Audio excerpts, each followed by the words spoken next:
Bueno, pues retomamos nuestra conversación con Carlos Alonso, director gerente de Azcas, y estábamos hablando de la importante labor que han ejercido o han ejercitado los peritos de seguros desde el acaecimiento de la Dana de Valencia el pasado 29 de octubre. Carlos, eso imagino que supuso una movilización, podríamos decir, en primer lugar local, pero después nacional, de mucho cuidado, porque se trasladaron peritos de todos los... ¿Hasta cuántos peritos han podido intervenir en la verificación y tasación de daños en aquellas localidades siniestradas? Vamos a ver, déjame, Miguel, primero una pequeña puntualización. Desde el primer momento se sabía que esto iba a escala nacional. Quiero decir que sí que es verdad que el perito local evidentemente se ha movilizado muchísimo, pero ya desde el primer momento sabíamos que hacía falta muchísimo más profesional, que puramente con el recurso del sitio no era suficiente. Y luego además el consorcio tiene una buena costumbre, que es enviar, cuando hay un siniestro catastrófico, generalmente envía equipos que son de fuera del lugar, por razones obvias, para salvaguardar la objetividad del trabajo. Pero parto de la base que, aunque es un siniestro catastrófico cubierto por el Consorcio de Compensación de Seguros, probablemente, o casi con toda seguridad, los primeros avisos los recibieron las compañías en las que estaban las pólizas, ¿no? Es decir, las pólizas sabían, las entidades aseguradoras, las compañías sabían quién estaba asegurado y quién no. Es decir, que son los sin duda, los mediadores, las compañías que dicen que tenemos aquí 3.000 siniestros en 2 días y esto sigue creciendo porque siguen llegando parte de accidente y tal. A partir de ahí, pues gestionaría el consorcio, ¿no? Sí, bueno, se está hablando de que estamos ante el mayor siniestro catastrófico histórico, desde luego desde la existencia del consorcio y su antecesor, y estamos hablando de que puede ser unas 3 veces superior a lo vivido en Bilbao en el 83 o en Valencia en el 84, que pueden ser los referentes más cercanos, aunque haga más de 40 años de eso. Me preguntabas por una cifra. Es muy difícil dar una cifra, no sé ni siquiera si el consorcio la tiene, pero calculamos que aproximadamente han trabajado en la Dana unos 1.200 peritos, bueno, han trabajado, perdón, y siguen trabajando, porque la Dana no es algo que haya ya pasado y que se haya ya resuelto. Se ha resuelto muchísimo a una velocidad. Supongo que todavía hay pérdida de beneficios, etcétera, que todavía hay que ir tasando día a día muchas cosas, ¿no? Efectivamente, bueno, hay que entender que todavía siguen entrando partes en el Consorcio de Compensación de Seguros, evidentemente no al ritmo de los primeros días o de las primeras semanas, que no sé decirte tampoco si podrían ni contabilizarse, a lo mejor incluso por cientos por hora. Pero siguen entrando algunos, y lo que sí que se ha hecho desde luego es una encomiable labor. Yo creo que hay que felicitar, por una parte, sin ningún lugar a dudas, al consorcio, a la capacidad de reacción del consorcio, de ver cómo se podía traccionar de los profesionales y de los aseguradores para poder afrontar un trabajo que era absolutamente desmesurado y se salía de todos los estándares que había habido hasta entonces. Hay que felicitar a las entidades aseguradoras capitaneadas por UNESPA, que han tenido una reacción de colaboración rapidísima y han sabido estar a la altura de unos hechos bastante trágicos. Y no quiero dejar de mencionar también al colectivo de los mediadores de seguros, que han trabajado intensamente en intentar solventar desde su posición e intentar dar soluciones más rápido, lo más rápido posible. Miguel, te voy a dar una imagen gráfica. En pueblos como Paiporta o Algemesí, con mesas de camping de estas de patas plegables, los mediadores de seguros a la puerta de sus negocios arrasados, atendiendo a la gente. Esta es la realidad. Y luego, por supuesto, pues el colectivo de peritos de seguros, que ha tenido una movilización que no era nada fácil, si quieres luego entramos en detalles, pero que creo que ha respondido con una velocidad y una profesionalidad que probablemente solo esperábamos los que conocemos bien el colectivo. Esto ha sido los 9 meses que decía, pero si bien en la mediación de seguros viven unos momentos inquietantes, ¿no? Porque hay mucha insurtez dispuesta, digamos, a la contratación directa y no tanto a través de intermediarios, personas físicas en este caso, la profesión de perito quizá todavía sea más inquietante en los tiempos que corren, entre otras cosas porque un titulado o perito en efectos de un juzgado, etcétera, puede ser casi todo el mundo que demuestre una serie de conocimientos. ¿Qué es lo que hace falta para ser perito de seguros? Y la siguiente pregunta sería, ¿es muy vocacional esto? Porque yo creo que es una profesión perfectamente reconocida, pero que atraviesa momentos complicados. Bueno, son muchas preguntas en una, Miguel. Son reflexiones. A ver por dónde abrimos este melón.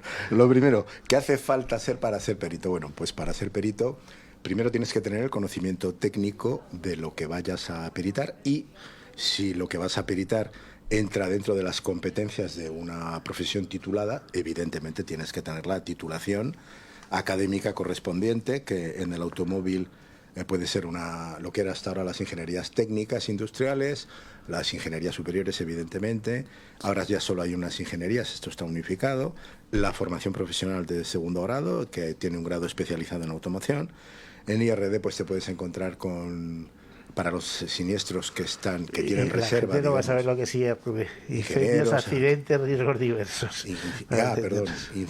Incendios y riesgos diversos. Pues te puedes encontrar con ingenieros, con arquitectos, que también había arquitectos técnicos, que eran los antiguos aparejadores, ¿no? O asimilables, y los arquitectos, etc. Y luego hay que tener un conocimiento de lo que se llama la técnica pericial. Es decir, una cosa que no se enseña en las universidades ni tiene una formación académica arreglada, pero que sí que está establecida a través de un acuerdo que hicieron hace años en función de la ley del 95, APCAS y UNESPA, y que fue aprobada en su día por el propio órgano regulador, y tienes que tener ese conocimiento de la técnica pericial para que nos entienda el gran público. A un arquitecto en su carrera le enseñan a tasar un edificio, pero no le enseñan a tasar los daños de un edificio incendiado. Bueno, pues eso entra dentro de la parte de la técnica pericial aseguradora. Y por último, hay que tener un conocimiento de la legislación del seguro, específicamente del contrato del seguro, porque el procedimiento pericial está regulado en la ley de contrato de seguro de la 5080, y hay que tener también un conocimiento de la técnica aseguradora para poder entender cómo se calculan las indemnizaciones en función de los contratos. Bueno, y la Asociación de Peritos y Comisarios de Averías, AZCAS, que tiene una larga trayectoria, ahora me dices exactamente cuántos años. Yo sé que celebramos un acontecimiento en el cual yo participé en su día. Te iba a decir, ¿qué servicios ofrece? Pues conociendo, por ejemplo, la puesta en marcha que tuvisteis del CEAP, del Centro de Estudios de la Asociación de Peritos de Seguros, etcétera, etcétera, ¿no? ¿Y qué formación se ofrece en ese centro de estudios? Bien, el centro de estudios... Háblame de ¿cuántos años tiene APCAS? Bueno, APCAS tiene un año más que yo, 63. Entonces, ¿qué se celebró? ¿El 50 aniversario? Se celebró el 50 aniversario en 2012, en aquella gala del Círculo de Bellas Artes, recuerdo, que espero que disfrutaras. Bueno, entiendo que disfrutaste. Sí, y no se me olvidará nunca porque me disteis una pequeña placa. Sí, dimos una placa a cada uno de los invitados y de los participantes en la gala y en la cena posterior de celebración del acontecimiento. Sí, bueno. Allí, si mal no recuerdo, se dijo que la asociación empezó, pues como siempre, con un grupo de profesionales que se reúnen, que vamos a tirar millas, y lo que era increíble es que 50 años después siguiera exactamente viva y ofreciendo servicios, ¿no? Sí, bueno, el principio de APCAS, si me lo permites, es bastante romántico, ¿no? E incluso tiene algunas notas de casi de humor. Fue una iniciativa fundamentalmente de los peritos de automóviles, que en los años 60 el automóvil en España empezaba a crecer, las aseguradoras necesitaban peritos, se empezaron a generar peritos de automóviles, que por cierto se decía entonces que muchos de ellos eran los jefes de talleres listos de la época, que los fichaba el seguro para que fueran peritos de seguros, y fueron los peritos de autos de Barcelona que fueron a buscar a los de Madrid. Y les dijeron, oye, si tenemos la misma profesión, ¿por qué no nos unimos? Y los de Madrid pues dijeron que sí. Y entonces se repartieron el mapa de España y se fueron con los coches de la época, los R8, los 5000, se fueron por toda España a buscar dónde estaban esos peritos de automóviles y se juntaron y se fueron al sindicato vertical, que estaba entonces el ministro Solís de Franco. Y estaba el sindicato vertical y le dijeron, oiga, que nos queremos asociar. Bueno, se pueden ustedes sindicalizar, pero claro, ¿ustedes a qué se dedican? Pues somos peritos de automóviles, del seguro. Peritos tasadores, que se llamaban entonces. Y entonces les dijo, pues bueno, pues como no hay un sindicato específico, les vamos a poner en el sindicato de oficios varios. Y allí estaban pues los toreros, no sé, sí, de todo. Los artistas, estaban con los artistas, con los toreros, bueno, y al final pues consiguieron irse a donde ellos querían, que era el sindicato del seguro. Y luego, bueno, pues ya vino el año 77, la ley de libertad sindical, se disolvió el sindicato vertical, se conformaron lo que hoy en día son las patronales, los sindicatos y las asociaciones profesionales, de las cuales pues APCAS fue una de las primeras, y este es el origen, y después ya se fueron sumando los peritos de incendios y riesgos diversos, se fueron sumando los peritos de embarcaciones de recreo, los agrarios, los médicos, bueno, y los comisarios de averías. Sí, recuerdo que en los años 80 hubo, diríamos, mucha compatibilidad por parte de los peritos con José Villanueva Ripoll, el presidente, que estuvo muchos años, fue vuestro presidente. Consiguieron legislación propia, vías de acceso reguladas, etcétera, que yo creo que eso ha cambiado un poquito, ¿no? Luego, sí. O sea, es lo mismo que se pusieron, luego se derogaron, alguna cosa de estas, ¿no? Ha cambiado mucho porque José Villalba consiguió que en el año 86 se promulgara una orden ministerial de regulación de las profesiones de perito de seguros, liquidador de seguros y comisario de averías. Y había que seguir una serie de cursos para homologarse, ¿no? Efectivamente. Entonces, bueno, lo que ocurrió es que el Consejo de la Ingeniería Técnica Industrial no estaba de acuerdo, yo creo que no con el trasfondo, sino con la forma, porque no se les había consultado. Por cierto, fue un error muy común en la normativa de los años 80, con los primeros gobiernos de Felipe González, el que hubo un conjunto de normas que fueron impugnadas precisamente porque no se había seguido el trámite de audiencia previa de esas mismas normas, lo cual las hacía nulas de pleno derecho. ¿Qué ocurrió? Pues que por el camino en el año 86 entramos en una cosa que hoy se llama Unión Europea y que entonces se llamaba Mercado Común, creo todavía, y allí las perspectivas de la regulación cambiaron por completo porque el modelo español parece que es poco compatible con el modelo imperante en el conjunto de la Unión, y desde entonces lo que la Unión nos recomienda, lo que le dice a los estados es no regulen ustedes este tipo de cosas. Las profesiones tienen que autorregularse. ¿A través de qué? Pues a través de sistemas de certificación, formación, que es en lo que llevamos trabajando bastante tiempo. En formación hemos avanzado mucho, tenemos una formación de perito de seguros completa, que son 320 horas en cualquiera de los campos. Tenemos una formación que ahora llamamos de iniciación, porque a veces ocurre que la gente joven la vocación no acaba de tenerla clara, no acaba de saber qué quiere, y en vez de hacer un curso amplio, hace un curso de iniciación que le sirve para acercarse a la profesión y hacer pequeños riesgos y conocerla, y ya si se queda, pues ya hará el curso grande.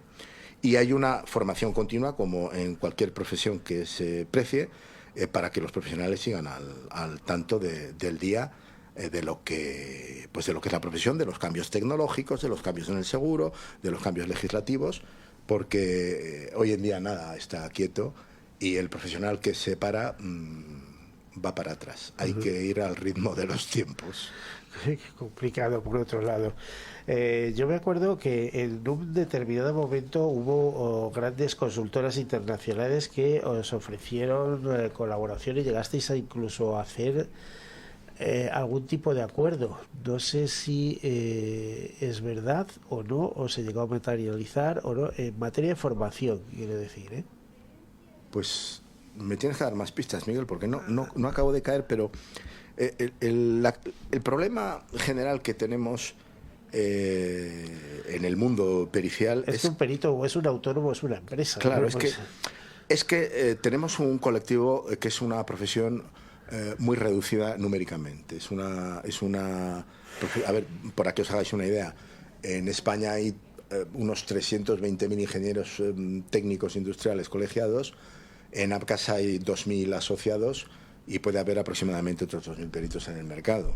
Entonces, claro, las economías de escala para generar servicios no son las mismas, no pueden ser las mismas. Y uno de los problemas que tenemos es que la formación del perito es tan específica que al final o la generamos nosotros mismos con nuestros recursos y con nuestro conocimiento.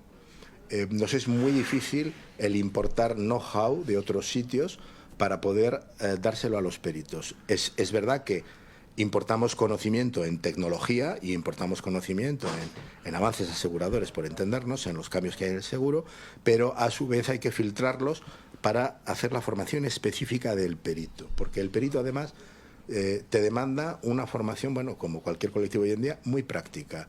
Hoy en día nadie gasta dinero en hacer una formación que, por decirlo de alguna manera, al día siguiente no pueda aplicar en mi práctica cotidiana de mi actividad. Y esa es la complicación de la formación de los peritos. Bueno, otra vez, los asociados en AZCAS tienen una serie de ventajas. Por ejemplo, reciben un boletín, están al día de novedades, etcétera. Vosotros eso lo habéis trabajado mucho, ¿no? En el tema de dar servicios al asociado. Pues sí, y además es otro campo en el que tampoco puedes estarte parado, porque hay servicios que dejan de ser útiles a los asociados.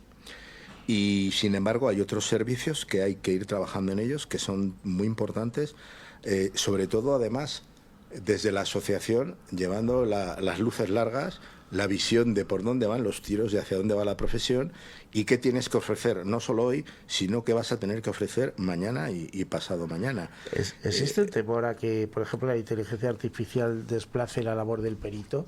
Ya sabes que en el tema de automóviles pues se puso un poco en boga la teleperitación, o sea, con lo cual ya el perito no se movía, sino que un jefe de taller con una cámara pasaba alrededor del vehículo para que se vieran los daños, etcétera, etcétera, pero como todo esto avanza tanto, ¿no existe el peligro de que se deshumanice la tarea de peritar y verificar riesgos?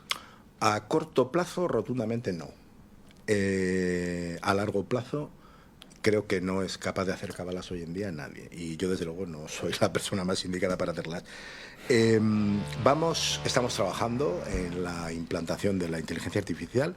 Por cierto, la videoperitación que la has mencionado, desde nuestro punto de vista, ha sido una fase intermedia que probablemente acabe siendo un sistema marginal. Pero la inteligencia artificial, la que tenemos hoy y la que vamos a tener a corto plazo, no es capaz en absoluto de hacerlo todo ni de lejos. La inteligencia artificial es una magnífica herramienta para determinada casuística que puede ayudar al perito en su trabajo. ¿Cómo le puede ayudar? Le puede ayudar bajándose los informes periciales automáticamente de las web de sus clientes, mayoritariamente las entidades aseguradoras. Le puede ayudar la inteligencia analítica para ver qué es lo que tiene, qué es lo que está peritando y hacer un trabajo analítico comparativo con todo el Big Data con el que se maneje la profesión o un grupo determinado de peritos. Le puede ayudar la inteligencia visual a tasar daños hoy en día dentro fundamentalmente del automóvil. Y de momento daños de carrocería evidentemente superficiales, todavía no entramos más allá. Le puede ayudar a la generativa, está ayudando ya de hecho a los peritos a generar los informes periciales y le puede ayudar en un futuro que espero sea cercano a subir ese expediente a las web de los aseguradores, que es donde está la mayor ineficiencia en este momento de la pericia española, en la incapacidad de automatizar la subida del expediente, para lo cual, por cierto, pido desde aquí la colaboración de las entidades aseguradoras, porque esto es bueno para todos. ¿Qué no hace la inteligencia artificial? La inteligencia artificial no tiene una creatividad ilimitada, esa la tiene el ser humano, no la tiene ninguna máquina todavía. El análisis crítico, La inteligencia artificial hace un análisis, pero el análisis crítico del ser humano creo que aún está por encima del de la inteligencia artificial. La toma de decisiones, que es muy importante. Tú puedes generar un informe con mucha ayuda de inteligencia artificial, pero al final es el profesional el que tiene que contrastar los puntos críticos de ese informe y validarlos. Y una cosa que es muy importante que has mencionado, que es la prueba judicial. Cuando vayas a un juicio con una peritación, no le puedes decir al juez, no, esto me lo ha hecho una inteligencia artificial. No, esta la ha hecho Paco Pérez y lo ha firmado Paco Pérez y la defiende Paco Pérez. A ver, ¿en qué facetas puede actuar un perito? Por supuesto, en todo el proceso del siniestro, pero luego vienen las controversias, ¿no? Y ahí aparece la figura del perito tercero. ¿Qué es todo esto, Carlos? Bueno, pues eso es el procedimiento que llamamos en lo cotidiano el procedimiento pericial contradictorio. Esto es un derecho que se ejerce con relativa frecuencia en el mundo del siniestro industrial y que prácticamente es muy desconocido en el mundo del siniestro masa, es decir, en el que le atañe al consumidor, al ciudadano. Sí, que ya sabes que a veces que el consumidor, como dices tú, el asegurado o el afectado no está de acuerdo con la peritación que le ofrece el seguro, pero lo que no sabe es que él mismo puede nombrar a un perito que haga una evaluación sobre la que sostener su reclamación. Bien. Ante una compañía aseguradora o ante un juzgado, ¿no? Ahí vamos. Cuando tengo un siniestro y doy un parte a la compañía a través de mi mediador o directamente, la compañía suele mandar un perito de seguros. También hay que decir que hoy en día no siempre mandan peritos de seguros. Mandan los siniestros gordos, el robos, en destrozos importantes. Y tenemos un debate importante porque a veces las cosas no se hacen bien del todo por mandar a los peritos y probablemente se ahorraría... Sabes que se mandan reparadores en muchos casos, no se manda al perito, sino se manda a la empresa de reparación directamente. Y nos ahorraríamos, probablemente el seguro se ahorraría un dinero si mandara al perito de antemano, y además se ahorraría una cosa que yo creo que es más importante, que es el disgusto de su cliente, que muchas veces el cliente no está satisfecho y al final muchos peritos se quejan de que me mandan nada más a ver siniestros donde ya el cliente está cabreado, como decimos en la calle, y además de tener que arreglar el problema técnico, tengo que calmarle y explicarle. Bueno, habría que hacerlo de antemano. Estábamos en el procedimiento contradictorio. Bueno, me mandan un perito, el perito hace su peritaje, lo presenta, la compañía ofrece su indemnización y el asegurado no está de acuerdo. Y dice, ¿y ahora qué hago? Bueno, pues ahora tienes 8 días para poder nombrar tu propio perito de parte, que hará un dictamen pericial, que su obligación... ¿Ese perito de parte quién lo paga? El perito de parte, en principio, lo paga quien lo contrata, pero en las pólizas, sobre todo en las pólizas de siniestros industriales, los honorarios del perito de parte están incluidos en las coberturas. Otra cosa es que eso algún día vaya a ser una práctica habitual en el siniestro masa, que es difícil, pero bueno, podría ser. Aquí hay una cuestión que a mí sí me gusta recalcar.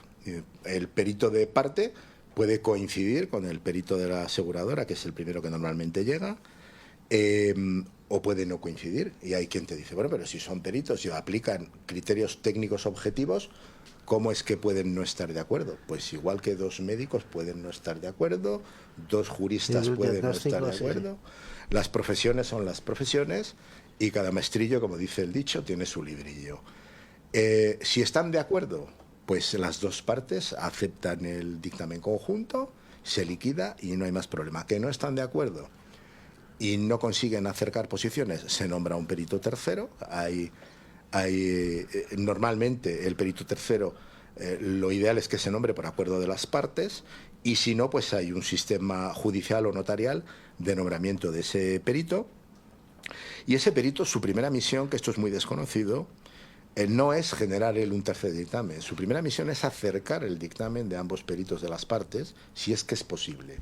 Si no es posible, él tiene que saber si está más cerca de un dictamen que del otro, e intentar hacer el dictamen por mayoría, porque lo que se forma es un colegio pericial de 3 peritos, los 2 peritos de parte y el perito tercero, Y si es imposible porque no está de acuerdo con ninguna de las dos posiciones de las partes, tiene que emitir su propio dictamen. Ese dictamen es impugnable después en el juzgado, no recuerdo el plazo, ahora no sé, son 40 días o por ahí.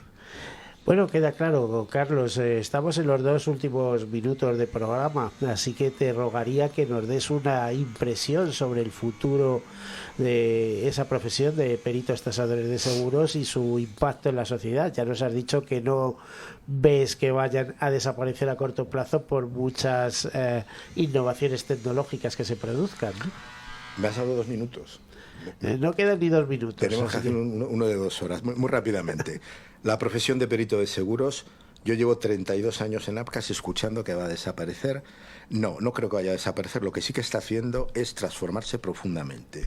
¿Y en qué se transforma profundamente? Pues se transforma profundamente no solo por la tecnología, sino porque tasar es una actividad que ya no tiene valor como tal, se paga poco. Pero el perito puede hacer la gestión integral de siniestro, la certificación del siniestro, puede hacer la consultoría del siniestro y puede también ser el auditor de cómo se hacen las reparaciones. Pues muchas gracias, Carlos Alonso, director gerente de AZCAS, de la Asociación de Peritos del Comisario de Averías, por estar aquí, y esperamos que nos sigas comentando en meses venideros cómo sigue evolucionando esa profesión de perito.